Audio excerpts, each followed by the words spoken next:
గౌతమ్ గారు నమస్తే సార్. నమస్తే అండి. సార్, మోడీ, అమిత్ షా ఈ ద్వయాన్ని నమ్మటానికి లేదని చెప్పి రాజకీయాల్లో ఆరితేరిన వాళ్ళందరికి కూడా తెలుసు అనమాట. ఎందుకంటే అవును. వాళ్ళు కౌగిలించుకున్నా సరే అది ఒక ధృతరాష్ట్రుడి కౌగిలిలు అనమాట. సో అందులో మనం నలిపేస్తారు అంతకు కదా. మించి, అంతకు మించి. అంతకు మించి, అంతకు మించి అవును. సో అలాంటి వాళ్ళ కౌగిల్లోకి తెలుసో తెలియకో కావాలనో చంద్రబాబు వెళ్ళి ఇరుక్కున్నాడు. సో దాంతో మన రాష్ట్రం కూడా వెళ్ళి అక్కడ ఇరుక్కున్నట్టయిన పరిస్థితి వచ్చింది.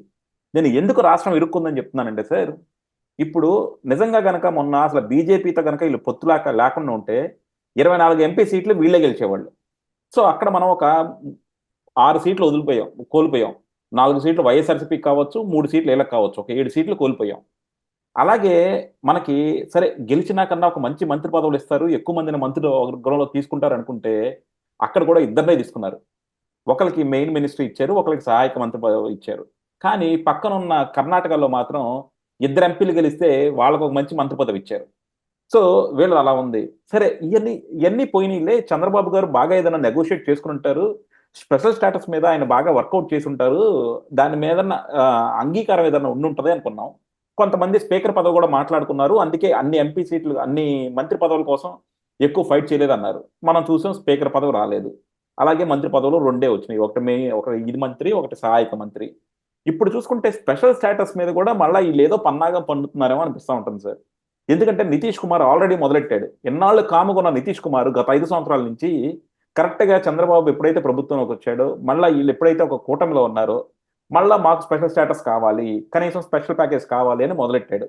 సో చూస్తుంటే రేపొద్దున చంద్రబాబు గారిని కార్నర్ చేయడానికి నితీష్ కుమార్‌ని వాడుకుంటున్నారేమో ఈళ్ళు అనిపిస్తా ఉంది సార్. ఎందుకంటే ఇప్పుడు చంద్రబాబు స్పెషల్ ప్యాకేజ్ అడగగానే చూసావా, నువ్వు అడుగుతున్నావు, వాళ్ళు అడుగుతున్నారు, ఆళ్ళు అడుగుతున్నారు, మేము ఎంతమందికని ఇస్తాం, మేము ఇవ్వలేం కదా అనే ఒక స్టోరీ అల్లటానికి వీళ్ళు ఎక్కడో ప్రిపేర్ అవుతున్నారు. మళ్ళా చంద్రబాబు గారిని 2014, 2019లో పెట్టినట్టే ఇబ్బందులు పెడతారేమో అనిపిస్తా ఉంటుంది సార్. మీరేమంటారు? ఖచ్చితంగా అది డ్రామా అని కానీ, లేకపోతే నితీష్ కుమార్ తోటి మోడీ, అమిత్ షాలు ఆడుతున్న ద్వయం, ఆడుతున్న నాటకం అని కానీ చెప్పటానికి ఎటువంటి ఆధారాలు లేవు. కానీ కొన్ని పరిస్థితులన్నింటినీ మనం ఒకసారి తరచు చూసుకుంటే మనకేం అర్థమవుతుంది అనేది మాత్రం నేను ఇక్కడ వివరించదలుచుకున్నాను. స్పెషల్ స్టేటస్, ప్రత్యేక హోదా, దీన్ని బీహార్ అడుగుతుంది, ఆంధ్రప్రదేశ్ రాష్ట్రం అడుగుతుంది. ఇంకా అడుగుతున్న రాష్ట్రాలు చాలా ఉన్నాయి.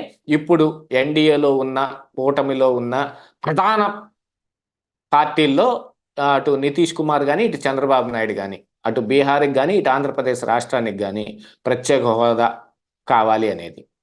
ప్రత్యేక హోదాతోటి ఏం ఒరుగుతుందో అందరికీ తెలిసిందే. అది లాంగ్ రన్లో వచ్చే, ఫ్యూచర్లో వచ్చే ఫ్రూట్సే తప్ప ఇప్పుడు ఇమీడియట్గా మనకు కావాల్సిన దానికి, రావాల్సిన అవసరాలకో అభివృద్ధికో కావాల్సిన దానికి అది అంతగా పనికిరాదు అనే విషయాన్ని గుర్తించినప్పుడు చంద్రబాబు నాయుడు స్పెషల్ ప్యాకేజీకి ఒప్పుకున్నాడు. స్పెషల్ ప్యాకేజీకి ఒప్పుకుంటాడు అని ఆ రోజు వాళ్ళిద్దరు అనుకోలే. కావాలంటే స్పెషల్ ప్యాకేజీ ఇస్తాం, స్పెషల్ స్టేటస్ లేదు అని అంటే, కాదు మాకు స్పెషల్ స్టేటసే కావాలి అని చిన్నపిల్లోడు చాక్లెట్ కోసం మారాన్ చేసినట్టు అంటాడు చంద్రబాబు నాయుడు అని అనుకున్నారు. ఆ విషయాన్ని పెట్టుకొని మీకు ప్యాకేజ్ అయితే ఇస్తాం కానీ స్టేటస్ కుదరదండి అని అనొచ్చు అని.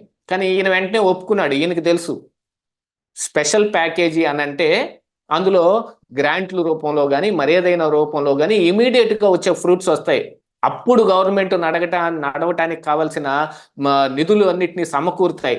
అభివృద్ధి ఏడ నుంచే మొదలు పెట్టుకోవచ్చు. స్పెషల్ స్టేటస్ వస్తే వచ్చే కంపెనీలని చంద్రబాబు నాయుడు వేరే చాలా తెచ్చుకోగలుగుతాడు.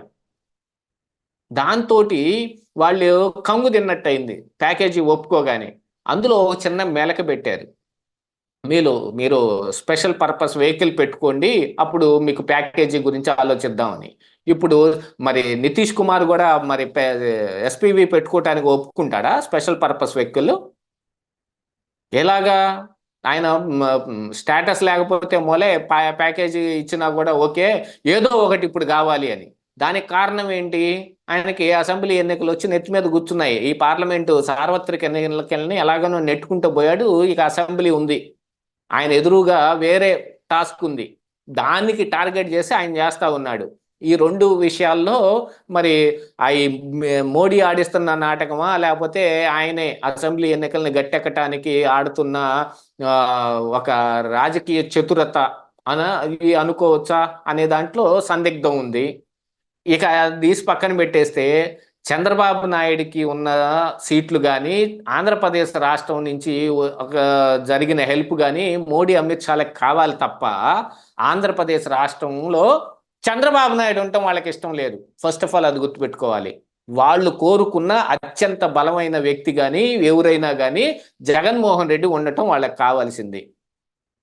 జగన్మోహన్ రెడ్డి ఉంటే ఇన్ని సిబిఐ ఈడీ కేసులు ఏలాడుతున్నాడు, గుప్పెట్లో చేతిలో ఉంటాడు, పిలక ఆంతను అలా పట్టుకొని ఉండొచ్చు. చంద్రబాబు నాయుడు అయితే చిక్కడు కదా, చేతికి చిక్కడు. చిక్కకపోగా ఇంకా బలపడతాడు. ఇక్కడ ఆంధ్రప్రదేశ్ రాష్ట్రంలో బలపడే అవకాశం ఉంది. ఎందుకంటే ప్రస్తుతం ఇక్కడ రాజకీయంగా కొంత స్పేస్ రాబోతోంది. వైఎస్ఆర్ కాంగ్రెస్ పార్టీ రావటానికి 40% ఓట్లు వచ్చినప్పటికీ కూడా సీట్లు మాత్రం 11కే కన్ఫైన్ అవటం మూలాన పార్టీ మూలాలు దెబ్బతింటం మొదలుపెట్టాయి. పార్టీ మూలాలు దెబ్బతింటం ఏ రోజైతే మొదలు పెట్టిందో ఆ రోజు ఆ పార్టీ మనుగడ సాగించటం కష్టమైపోయింది. అంటే ఒక పొలిటికల్ స్పేస్ వస్తుంది ఇక్కడ.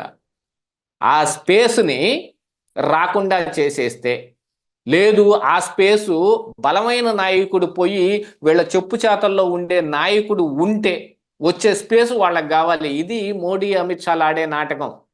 దానికే మీరు చూశారంటే మహారాష్ట్రను ఒకసారి ఎగ్జాంపుల్గా తీసుకుంటే అక్కడ BJP party, Shiv Sena party, NCP party అన్నీ ఉన్నాయి. అందరూ బలంగానే ఉన్నారు. అక్కడ అందరూ ఈక్వల్ బలంతో ఉన్నారు. అందుకని ఆ రోజుకి మహారాష్ట్ర ఎన్నికల్లో శివసేనని కలుపుకొని ఎన్డీఏ, కాంగ్రెస్, ఎన్సిపి కలిపి వాళ్ళు కూటమి, వేరే కూటమి. ఈ రెండింటితోటి ఉన్న దాంట్లో ఉద్ధవ్ ఠాకరే సీఎం అడిగిన పాపానికి దాన్ని నెట్ట నిలువున 2న జైలు చేశారు. ఒకవేళ ఇతను వెళ్ళిపోయి కాంగ్రెస్, ఎన్సిపి తోటి కలిస్తే మనకంటే ఎక్కువ వచ్చి ఏమన్నా బలపడతాడేమోనని ఎన్సిపిని కూడా చీల్చారు. అనవసరమైన చీలికలు చేశారు. అది మోడీ అమిత్ షాలు అంటే. వాళ్ళ దురాఘాతాలు అలా ఉంటాయి. ఇప్పుడు చంద్రబాబు నాయుడిని ఎత్తి పక్కన పెట్టుకున్నారు. అబ్బా నాకు అరకు కాఫీ గుర్తొస్తోంది అని ఆయన ట్వీట్ చేశాడు అని అంటే ఉప్పొంగిపోవాల్సింది ఏమి లేదు. ఇక్కడ కింద మంట రాబోతోంది. మనకి కాళ్ళ కింద ఉంటే భూమి కదిలి నీళ్లు రాబోతున్నాయి అని అనుకోవాల్సిన అవసరం ఉంది. పోనీ చంద్రబాబు నాయుడు అంత పిచ్చోడైంది, ఆయన బాగానే తెలుసు, నీకున్న పరిజ్ఞానం ఆయనకి లేదా అంటారు. ఒకసారి వెళ్ళి మనం ఊబిలోకి దూకిన తరువాత ఎవడో కర్రందిస్తాడని దూకకూడదు. నిజంగా తాడు కొట్టుకొని దూకగలిగేవాడు కరెక్ట్గా దూకినట్టు లెక్క. మరి ఊబిలో తెలుసుకొని పైకి వస్తాడని ఏమీ లేకుండా దూకి పలానా వాడు వచ్చి కర్రందిస్తాడు అని అనుకుంటానికి లేదు కదా. మరి అది ఊబి. ఆ ఊబిలోకి దిగేటప్పుడు మనం జాగ్రత్తగానే దిగాల్సిన అవసరం ఉంది. మరి ఆ జాగ్రత్తలు ఆయన తీసుకున్నాడేమో, తీసుకొని ఉండొచ్చేమో. అది ఇక్కడ 2 రకాలైన ఆస్పెక్ట్స్ ఉన్నాయి. ఒకటి తెలుగుదేశం పార్టీ యొక్క భవిష్యత్తు, మరొకటి ఆంధ్రప్రదేశ్ రాష్ట్రం యొక్క భవిష్యత్తు. ఈ 2 చంద్రబాబు నాయుడు చేతిలో ఉన్నాయి. కానీ చంద్రబాబు నాయుడు వెళ్ళి వాళ్ళిద్దరి చేతుల్లో కూర్చొని ఉన్నాడు, మోడీ అమిత్ షాల చేతుల్లో. వాళ్ళు ఏమి ఇస్తే అది తీసుకోవటం తప్ప చేసేది ఏమి లేదు.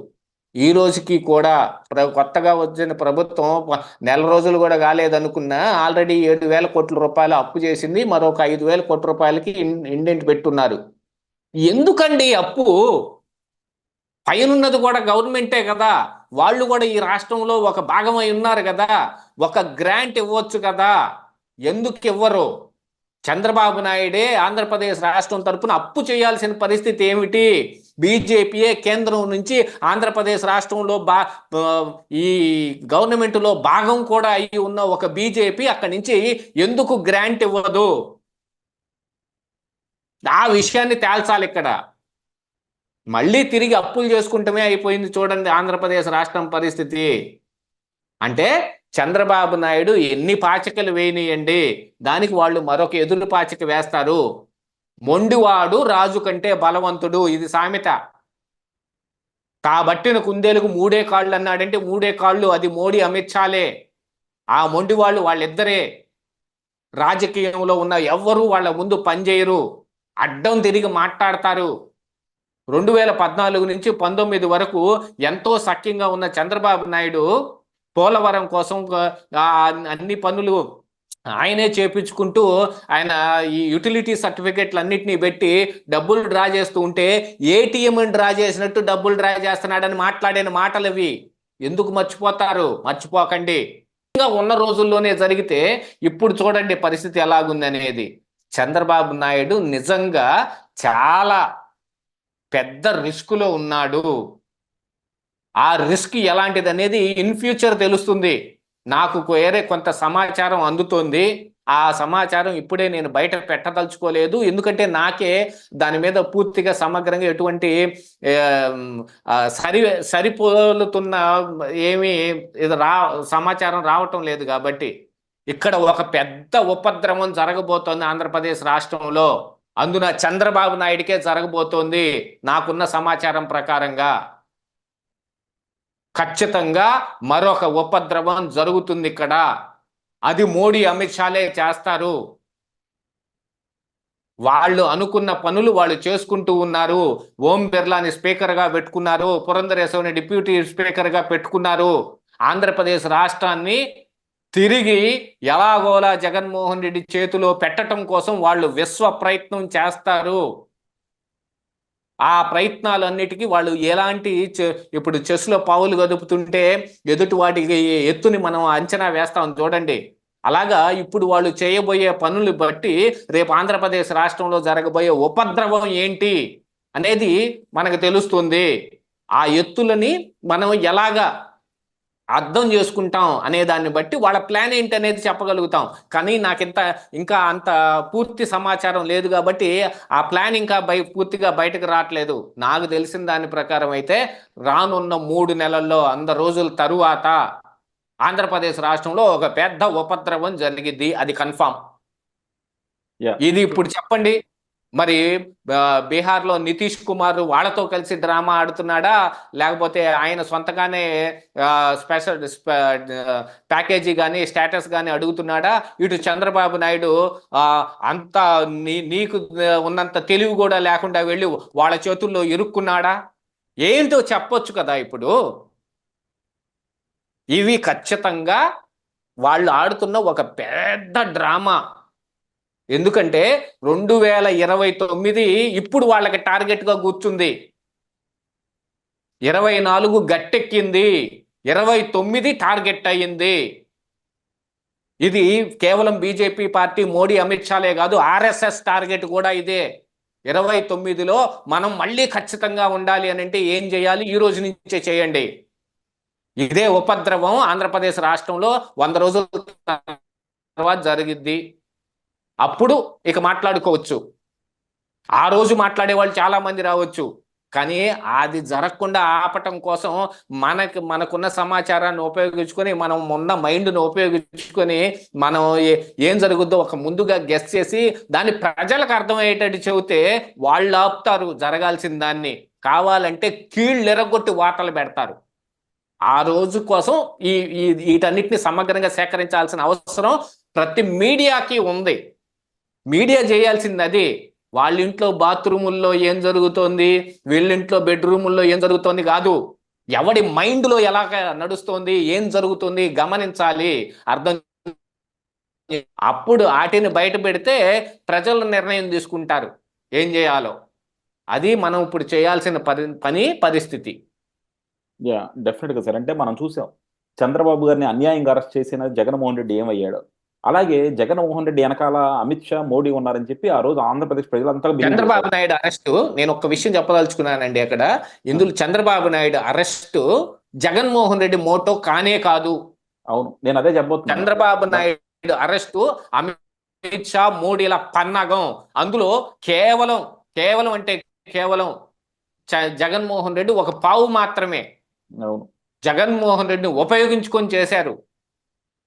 ఢిల్లీలో కేజ్రీవాల్ అరెస్ట్ కానివ్వండి, జార్ఖండ్లో హేమంత్ సోరెన్ అరెస్ట్ కానివ్వండి, ఏదైనా ఇక్కడ ఆంధ్రప్రదేశ్ రాష్ట్రంలో చంద్రబాబు నాయుడు అరెస్ట్ కానివ్వండి, సీఎం అయినా సరే రేపు మళ్ళీ చంద్రబాబు నాయుడు అరెస్ట్ అవ్వడు అని ఎవరైనా చెప్పగలుగుతాడా? ఎవడూ చెప్పలేడు. ఇలాంటివే ఉపద్రవాలు జరిగాయి. ఢిల్లీలో సీఎంగానే ఉన్న కేజ్రీవాల్ని అరెస్ట్ చేశారు. హేమంత్ సోరెన్ విలువనిచ్చి రాజ్యాంగాన్ని గౌరవించి ఆయన ఆ సీఎం పదవికి రాజీనామా చేసి అరెస్ట్ అయ్యాడు. ఆయనకున్న విలువ కూడా మోడీ అమిత్ షాలకు లేదు. మళ్ళీ విలువలు తిరిగి చంద్రబాబు నాయుడు అరెస్టు జరగదు అని ఎవరైనా చెప్పగలరా? ఎవరు చెప్పలేరు. ఇలాంటి ఉపద్రవాలకు చాలా ఆస్కారం ఉంది. అదే అదే విలువలు మోడీ అమిత్ షా అంటే. విలువలను మోడీ అమిత్ షాని ఒక పక్కన పెట్టి మాట్లాడకూడదు సార్. అది విలువలకు అవును. అవమానం చేసినట్టు. ఎందుకంటే మనం అదే జగన్మోహన్ రెడ్డి అరెస్ట్ చేసి అదే జగన్మోహన్ రెడ్డి ఎంత పాపం మూట కట్టుకున్నాడో మనం చూసాం. కనీసం ప్రతిపక్ష హోదా లేకుండా అయిపోయాడు. కాకపోతే అదే బీజేపీకి ఆంధ్రప్రదేశ్లో బీజేపీకి ఈసారి కనీసం 1% కూడా వచ్చేది కాదు. కానీ చంద్రబాబు వెళ్ళి మళ్ళీ బీజేపీని కౌగిలించుకోవడం వల్ల వాళ్ళకు 3 ఎంపీ సీట్లు, కొన్ని ఎమ్మెల్యే సీట్లు ఈ రోజు మంత్రి పదవులు తగలడ్డాయి ఆంధ్రప్రదేశ్లో. సో డెఫినెట్ గా అది చంద్రబాబు గారు చేసుకున్న ఏదైనా సరే అది చంద్రబాబు గారు బీజేపీకి ఇచ్చిన విలువ అవ్వచ్చు, బీజేపీకి ఇచ్చిన భిక్ష అవ్వచ్చు. కానీ చంద్రబాబు గారు ఇప్పుడు బీజేపీ నుంచి ఎలా ఎలా బయటపడతారు, బీజేపీతో ఆయనకు కావాల్సిన పనులు ఎలా చేయించుకుంటారు అన్నదే నిజంగా చంద్రబాబు గారి మీద ఉన్న కర్తవ్యం. ఎందుకంటే చంద్రబాబు గారు బీజేపీతో వెళ్ళినా సరే అందరూ ఎందుకు యాక్సెప్ట్ చేశారంటే, ఒకటి ఎలక్షన్ సజావుగా జరుగుతాయని, ఇంకోటి రేపొద్దున ప్రభుత్వం ఫామ్ అయినా సరే మనకి రాష్ట్రం చాలా లోటు బడ్జెట్లో ఉంది కాబట్టి కావాల్సిన నిధులు కానీ, స్పెషల్ స్టేటస్లు కానీ ఇలాంటివన్నీ వస్తాయని. కానీ వీటిల్లో మాత్రం చంద్రబాబు గారు సఫలీకృతం అవకపోతే మాత్రం రేపొద్దున చంద్రబాబుని, పవన్ కళ్యాణ్ని ఇద్దరిని కూడా తెలుగు ప్రజలు మళ్ళా 2019లో ఏ పొజిషన్ అయితే ఇచ్చారో మళ్ళీ అదే పొజిషన్ ఇవ్వటానికి అయితే ఎందులోనూ సంకోచించరు. చూద్దాం సార్. థ్యాంక్ యూ అండి. Thank you very much sir.